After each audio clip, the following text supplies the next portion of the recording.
Welcome back for another video. In today's video, I'm going to be talking about some of the benefits of not having a Battle Royale in Halo Infinite, at least not an official developer-made one. So, why am I making this video? Well, Battle Royale in Halo Infinite has been a very big talking point recently, especially after popular streamer Dr. Disrespect said this. We need hope. We need Spartan 117, Master Chief. No, you need a Battle Royale. That's what you need. In order for this game to go longer than 3 weeks after launch, from a spectating standpoint, it needs a BR. And it hasn't just been Dr. Disrespect. For the past several months, numerous other big streamers have been asking for a Halo Battle Royale. One example being when Courage JD posted this on Twitter.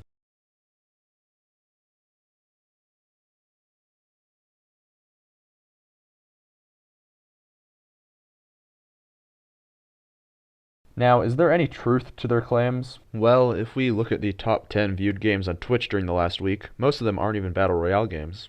So, is there any truth to what these top streamers have said, even from a viewing standpoint? No, not really. The mindset that a Battle Royale is the only thing that gets views is objectively incorrect. It just is, and these statistics prove that. I don't know what else to say. There have also been numerous games that came out with a Battle Royale which did not help the game at all, such as CSGO and Battlefield 5. When the Halo Infinite beta launched, Halo Infinite peaked at 300,000 viewers on Twitch alone, which is proof that the interest is there. Now, if you want a Halo Battle Royale, that is perfectly fine. For me, I don't personally want one very badly because I spend like 95% of my time in the campaigns. But the problem comes when people ignorantly claim that the game will die without one. Now that we've covered that, before we can discuss the positives, we need to understand why Halo fans are generally against a Battle Royale in Halo Infinite. And the biggest reason has to do with the allocation of 343 Industries' resources. If you are not aware, Battle Royales take a lot of resources to create, to maintain, to update, and to pump content into. Halo Infinite is already having to delay core features such as co-op campaign, Forge, a proper progression system, and a plethora of other things. Imagine how much more would be missing at launch for 343 to have launched with a Battle Royale. However, the allocation of resources doesn't just stop once a Battle Royale has been released, not at all. They have to continue putting a lot of time and energy into updating it and maintaining it, which would take a lot of resources away from the base Halo experience that Halo fans rightfully expect to be excellent.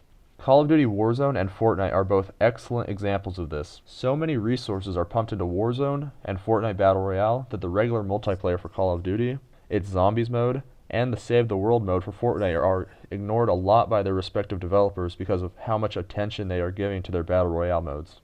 I am someone who hasn't really enjoyed a new Halo game in over a decade, and you can imagine just how frustrating it would be if 343 Industries prioritized a Battle Royale over making the core Halo game as good as can be, especially since this is the first time in well over a decade that we are seeing a return to form with Halo. Now that you understand the main reasons that Halo fans do not want a developer-made Battle Royale in Halo Infinite, let's talk about some of the positives of not having one. The Halo franchise has one of the greatest tools ever given to gamers, and that is Forge. For any of you who are unaware, Forge is a map editing tool that players can use to create their own maps and game modes. So, how exactly is Forge relevant to this discussion? Halo Infinite's Forge mode is shaping up to be the greatest Forge mode we have ever seen in a Halo game. Developers working at 343 Industries have even said that you can make your own Battle Royale mode in it. By giving players these tools, 343 is allowing their audience to make their own Battle Royale maps and modes. You can bet that the very first day that Forge is released, there will be a dozen Battle Royales being made, at least.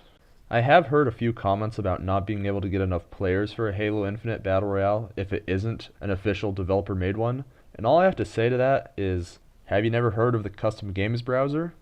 With the Custom Games browser and this game being free to play, there will be no shortage of players. That is not something you have to worry about. Like I have already mentioned earlier, Battle Royales take a ton of resources to create and maintain, but not if you give those options to other players and have the community making Battle Royales for you.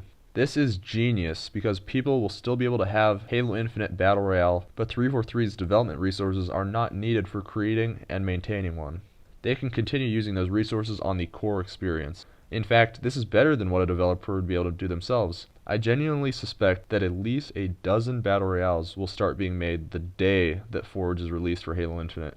You will also eventually see hundreds of different Battle Royale game modes that people have come up with. One of the glorious things about Forge is that if you can think it, you can make it. There will be no shortage of different Battle Royale maps and modes for people to play on.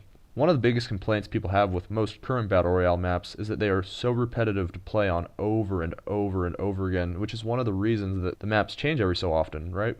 Well, Halo Infinite's approach fixes this problem due to the sheer variety of maps and modes that there will be to play on. The amount of freedom you have to choose what you play will be way larger than if there was just a dev-made Battle Royale. Now, maybe you are like me and you prefer quality over quantity. Well, Halo Infinite has a solution for that too. A lot of people dislike certain aspects of the Call of Duty Warzone map, such as buildings. That's just one example. Well, with Forge, forgers can continuously update and make improvements to their maps based on feedback. Since individuals working on these maps aren't working for 343 Industries as part of a large company, these improvements can likely be made and put into effect significantly sooner than anything from a large company, especially with a seasonal approach. When I am talking about seasonal approach, what I mean is that games like Fortnite and Warzone only really have significant map updates after the end of a season, and sometimes it takes longer than just a single season.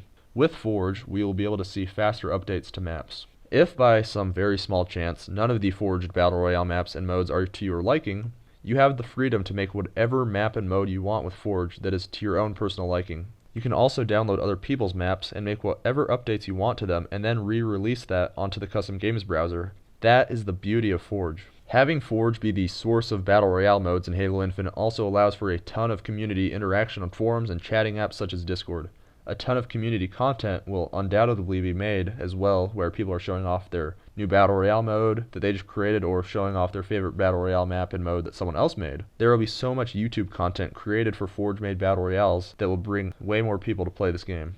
Battle Royale is also only a tiny fraction of the amazing things that Forge allows you to create. The potential is truly, well, infinite. I honestly hope that 343 Industries never creates an official developer-made Battle Royale and leaves it to playlists on the community-made maps as well as the custom games browser. So much attention would need to be diverted from the core Halo experience to create and to maintain an official Battle Royale. That is just completely unnecessary with Forge existing.